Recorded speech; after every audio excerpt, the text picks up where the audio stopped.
చంపేయాలని చూడడంగా దాదాపు చంపేశారు, శ్మశానం అన్నారు. కుక్కలు, ఆవులు, ఎద్దులు తిరుగుతున్నాయి, అక్కడ ఏముంది, పిచ్చి మొక్కలు, పిచ్చి చెట్లు అన్నారు.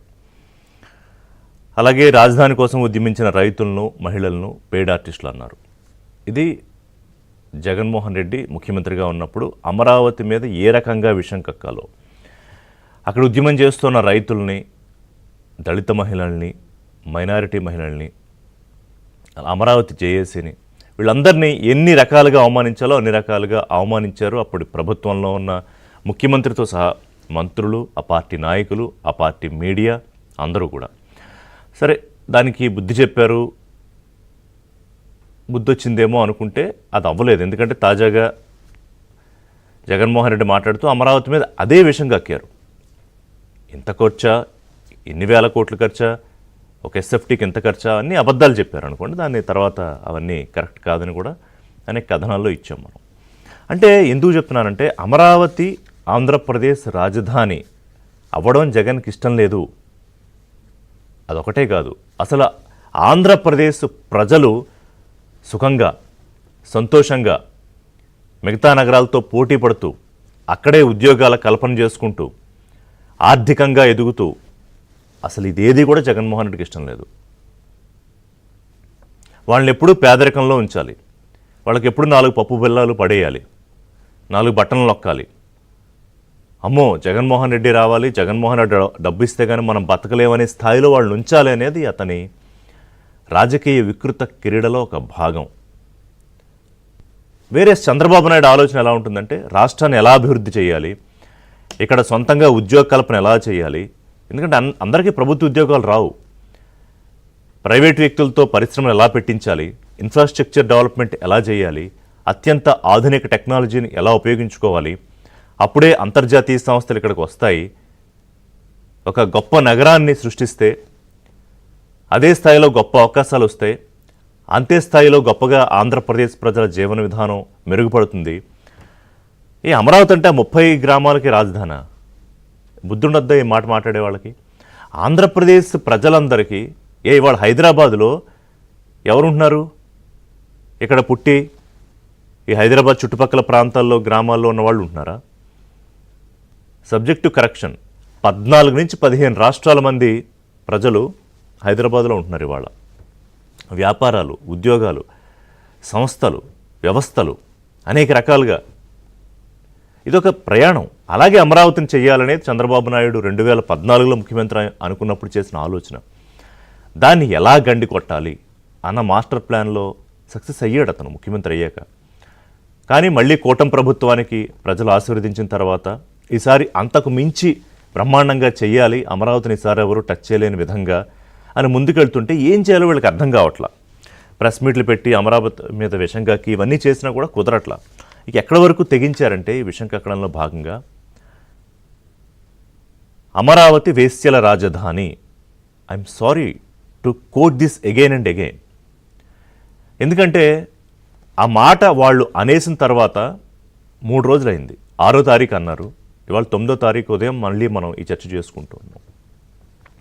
చేబ్రోలు కిరణ్ అనే తెలుగుదేశం పార్టీ కార్యకర్త భారతిరెడ్డి మీద అసభ్యకరమైన ఒక కామెంట్ చేశాడని సోషల్ మీడియాలో 24 గంటలు తిరగకుండా ఎక్కడున్నా అతన్ని పట్టుకుని అరెస్ట్ చేశారు. ప్రస్తుతం జైల్లో ఉన్నాడు.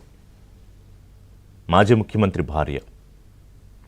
అంటే చంద్రబాబు నాయుడు చాలా స్పష్టంగా ఏం చెప్తారంటే, మహిళలని అగౌరవపరిచేలా, అసభ్యకరంగా ఒక్క మాట మాట్లాడినా అదే వాళ్ళకి ఆఖరి రోజు, చేతల వరకు అక్కర్లా, మాట మాట్లాడితేనే అని చెప్పారు.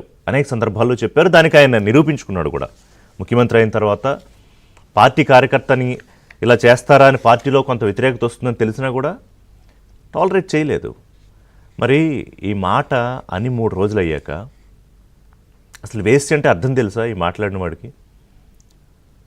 పేరుకి జర్నలిస్టు కృష్ణరాజు, వివిఆర్ కృష్ణరాజు, మరొక senior journalist, anchor, political moderator.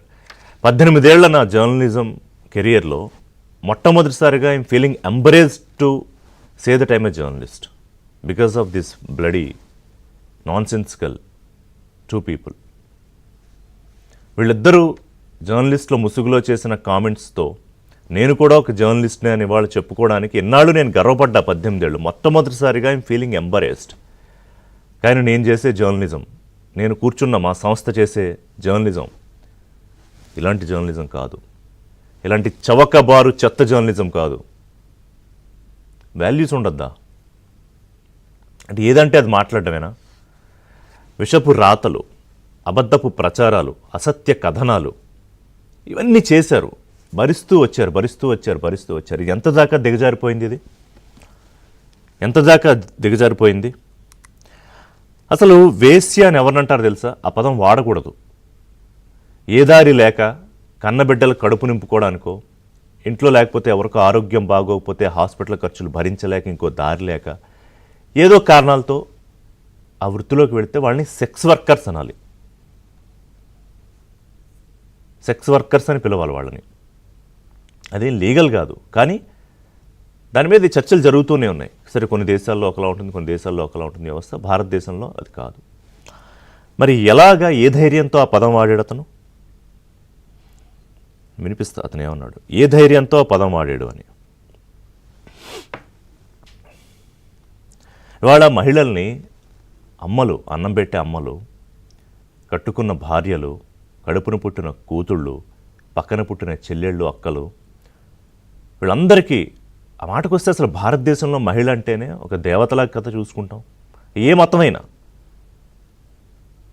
అనేక మంది హిందూ దేవతలు, ఒక్కొక్క ఇంట్లో ఒక్కొక్క దేవతను కొలుస్తారు. ఇంట్లో ఆడబిడ్డల్ని దేవతలతో పూజిస్తాం. సరే, మరొక మతం క్రిస్టియానిటీ ఫాలో అయ్యేవాళ్ళు పోని మేరీ మాతను దేవతగా కొలుస్తారు. సరే, ముస్లింల్లో అందరూ ఒకటే దేవుడు అనుకోండి, అల్లా. ఎవరైనా కూడా, ఏ మతంలో అయినా కూడా ఆడబిడ్డల్ని దేవతల్లాగే పూజిస్తారు. మరి ఏం పోయే కాలం వచ్చిందని ఈ రకమైన మాటలు మాట్లాడడం? ఇంకా చాలా అబ్యూజివ్ లాంగ్వేజ్ వాడాలన్నంత కోపం వస్తోంది, కానీ it's not my style of functioning. నేను ఎప్పుడు మాట్లాడలేదు, మాట్లాడను కూడా. వయసు అంటే పెద్దవాళ్ళు అయ్యారు అంటారు. ఏంటి పెద్దరికం అంటే? పెద్దరికం అంటే అర్థం తెలుసా? తమ పనులతో, తమ స్థాయితో గౌరవాన్ని పెంచుకుంటే వచ్చేది పెద్దరికం. కానీ మూలన కూర్చున్న వాళ్ళకు కూడా వయసు వస్తుంది. అది కాదు పెద్దరికం అంటే.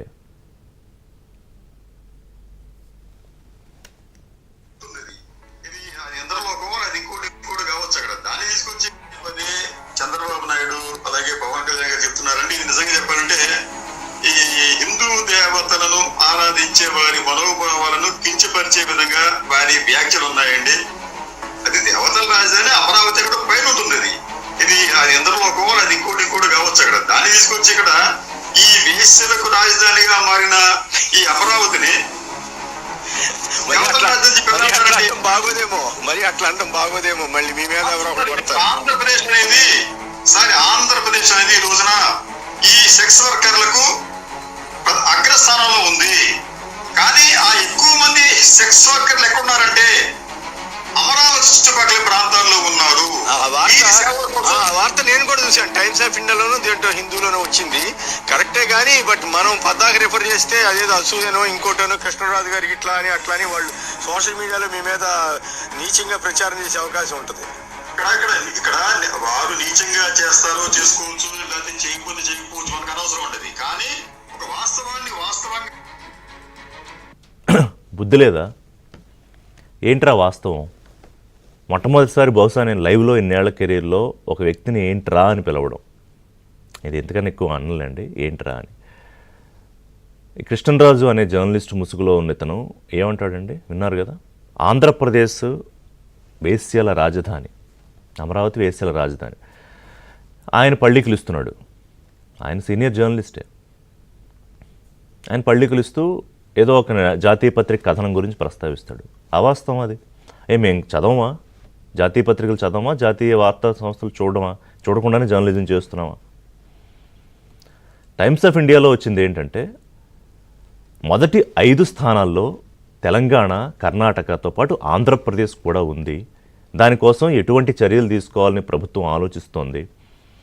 అక్కడున్న సో అండ్ సో ఫ్యాక్టర్స్ ఇందాక నేను చెప్పాను కదా, పేదరికం కావచ్చు, ఇంకోటి కావచ్చు. ఈ కారణాలు చెప్తూ ఒక ఆర్టికల్ వచ్చింది. ఒక సంస్థ పాపులేషన్ సైజ్ ఎస్టిమేషన్ అనే సంస్థ స్టడీలో ఈ కథనం చేసిన కథనం వచ్చింది. దీన్ని దేనికి ఆపాదించాడండి? అమరావతికి. అమరావతి చుట్టుపక్కలట 150 సంస్థలు ఎన్జిఓలు సెక్స్ వర్కర్లకు సంబంధించి వాళ్ళ జీవన స్థితిగతులు ఎలా మార్చాలి, సాధారణ జీవితంలోకి ఎలా మార్చాలని పనిచేస్తున్నారు. ఇట్స్ ఎ బుల్షిట్, అబద్ధం. ఆంధ్రప్రదేశ్ రాష్ట్ర వ్యాప్తంగా ఉన్నవే సెక్స్ వర్కర్ల కోసం పనిచేసేవి 120 నుంచి 125 సంస్థలు ఉంటే అమరావతి చుట్టూ ఉన్నాయా? అంటే ఎంత దుగ్ధ నీకు అమరావతి అంటే. గంట సేపు మాట్లాడగలను దీని గురించి నేను. Not less than 1 hour. I can debate కాదు, I can comment on this. చిన్న బ్రేక్ తీసుకుందాం. బ్రేక్ తర్వాత వీళ్ళు ఏం చేయాలి అంటే, వీళ్ళు అసలు మనుషులుగా గుర్తించబడతారా? జర్నలిస్టులు పక్కన అన్నారు. ఇది జగన్మోహన్ రెడ్డి ముఖ్యమంత్రిగా ఉన్నప్పుడు అమరావతి మీద ఏ రకంగా విషం కక్కాలో, అక్కడ ఉద్యమం చేస్తున్న రైతుల్ని, దళిత మహిళ బాధపడ్డారు. ఇక తెలుగు మహిళా సంఘాలు కానివ్వండి, ఈ అమరావతి జేఏసీలు, వీళ్ళందరూ అయితే ఈ సాక్షి కార్యాలయాల చుట్టూ నిరసనలు చేశారు. ప్రస్తుతానికి అప్డేట్ ఏంటంటే, హైదరాబాదు బృందాలు వచ్చాయి. జర్నలిస్టు కొమ్మినేని ఇంటి దగ్గరికి ఈ పాటికి చేరుకునే ఉంటారు ప్రత్యేక పోలీసు బృందాలు వచ్చి. అలాగే విజయవాడ కృష్ణరాజు పరారు, ఈ వ్యాఖ్య చేసిన వాడు. చూద్దాం, అంటే ఒక్కసారి కనుక దీన్ని వదిలిపెట్టేస్తే ఇది ఎక్కడ దాకానే వెళ్ళిపోతుంది. ఏం చేయాలి? ఒక బ్రేక్ తర్వాత మాట్లాడదాం.